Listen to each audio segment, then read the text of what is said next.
नमस्कार दोस्तों, सरकारी नौकरी प्रयास में आप सभी का स्वागत है। आज है 11 फरवरी 2026 और हम एग्जाम के लिहाज से जो भी जरूरी करंट अफेयर्स हैं उन सबको कवर करेंगे। तो चलिए शुरू करते हैं। अच्छा, आज की नई खबरों पर जाने से पहले आइए फटाफट कल यानी 10 फरवरी की 3 बड़ी सुर्खियों पर एक नजर डाल लेते हैं।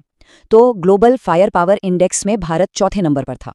प्रोजेक्ट चीता के तहत बोत्सवाना से 8 चीते भारत लाए गए और T20 वर्ल्ड कप के लिए सूर्य कुमार यादव को कैप्टन बनाया गया है।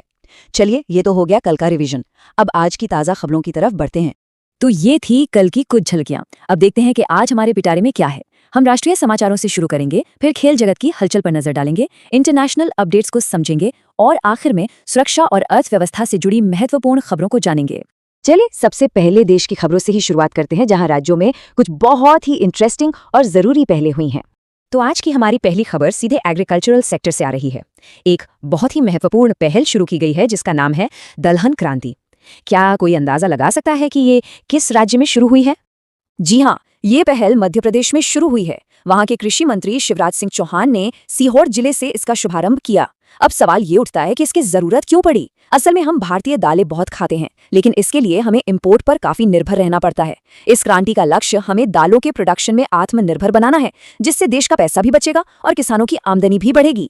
अच्छा, तो खेती किसानी से अब जरा एजुकेशन की तरफ बढ़ते हैं। तो अगला सवाल है, वो कौन सा राज्य है जिसने स्टूडेंट्स के लिए AI based digital learning programme launch किया है?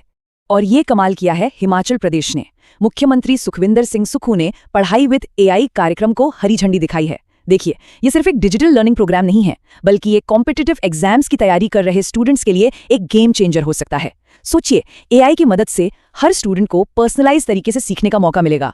सच में ये भविष्य की पढ़ाई की ओर एक बहुत बड़ा कदम है। चलिए, अब सीधे मैदान में उतरते हैं और जानते हैं स्पोर्ट्स की दुनिया से कुछ मजेदार और रोमांचक खबरें। तो फुटबॉल फैंस के लिए एक बड़ा सवाल, 79वीं संतोष ट्रॉफी 2026 का खिताब इस बार किसने जीता? और इस साल के चैंपियन है सर्विसेज टीम। एक बहुत ही कांटे के मुकाबले में उन्होंने फाइनल में केरला को हराया। ये टूर्नामेंट असम में हुआ था। सर्विसेज टीम के लिए वाकई एक यादगार जीत है ये। अब बात करते हैं क्रिकेट की, और स्क्रीन पर ये बड़ी सी रकम देखिए, 7.5 करोड़ रुपए। आखिर ये इनाम किसके लिए है? तो दोस्तों, ये शानदार इनाम BCCI ने हमारी under-19 world cup winner team के लिए घोषित किया है। हमारे यंग चैंपियंस ने फाइनल में इंग्लैंड को हराकर छठी बार ये कप अपने नाम किया है। ये इंडियन क्रिकेट के सुनहरे भविष्य का संकेत है। क्या जबरदस्त परफॉर्मेंस थी।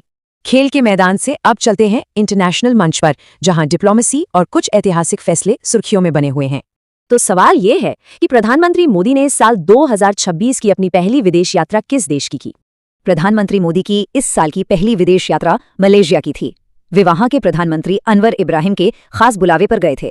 ये विजिट साउथ ईस्ट एशिया में भारत की एक्ट ईस्ट पॉलिसी के तहत हमारे रिश्तों को और मजबूत करने की दिशा में एक बहुत जरूरी कदम है। और अब एक ऐसी खबर जो इतिहास में दर्ज हो गई है। जापान ने इतिहास रच दिया है, क्योंकि देश को अपनी पहली महिला प्रधानमंत्री मिल गई हैं। और जापान की पहली महिला प्रधानमंत्री हैं सना तकाइची। वो वहां की रूलिंग लिबरल डेमोक्रेटिक पार्टी की नेता हैं। ये जापान की राजनीति में एक बहुत बड़ा और ऐतिहासिक पल है। और हाँ, एग्जाम के लिए एक जरूरी फैक्ट याद रखिएगा, जापान की स्पेस एजेंसी का नाम JAXA है। चलिए, अब अपने आखिरी सेक्शन की तरफ बढ़ते हैं, जहां हम देश की सुरक्षा और अर्थव्यवस्था से जुड़ी 2 बड़ी खबरों पर बात करेंगे। दिल्ली पुलिस ने एक बहुत ही जरूरी पहल शुरू की है, जिसका नाम है ऑपरेशन शस्त्र। देखिए, आजकल सोशल मीडिया पर हथियारों को दिखाना या गाली गलौज वाली भाषा का इस्तेमाल करना एक ट्रेंड सा बन गया है। ये ऑपरेशन ऐसे ही लोगों पर नकेल कसने के लिए है, ताकि ऑनलाइन स्पेस को सबके लिए सुरक्षित बनाया जा सके। स्क्रीन पर ये आंकड़ा देखिए, $175 मिलियन। ये एक बहुत बड़ी रकम है, लेकिन इसका संबंध किससे है?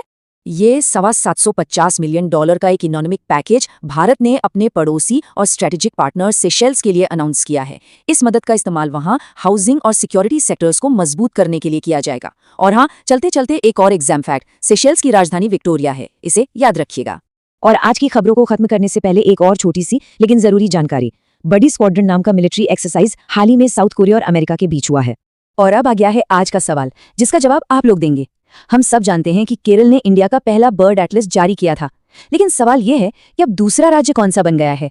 आपके ऑप्शन स्क्रीन पर हैं। अपना जवाब नीचे कमेंट्स में जरूर बताइएगा। तो उम्मीद है कि आज की ये जानकारी आपके काम आई होगी। अगर हाँ, तो लाइक और सब्सक्राइब करना बिल्कुल मत भूलिएगा। हम कल फिर मिलेंगे कुछ और जरूरी खबरों के साथ। तब तक के लिए पढ़ते रहिए। जय हिंद।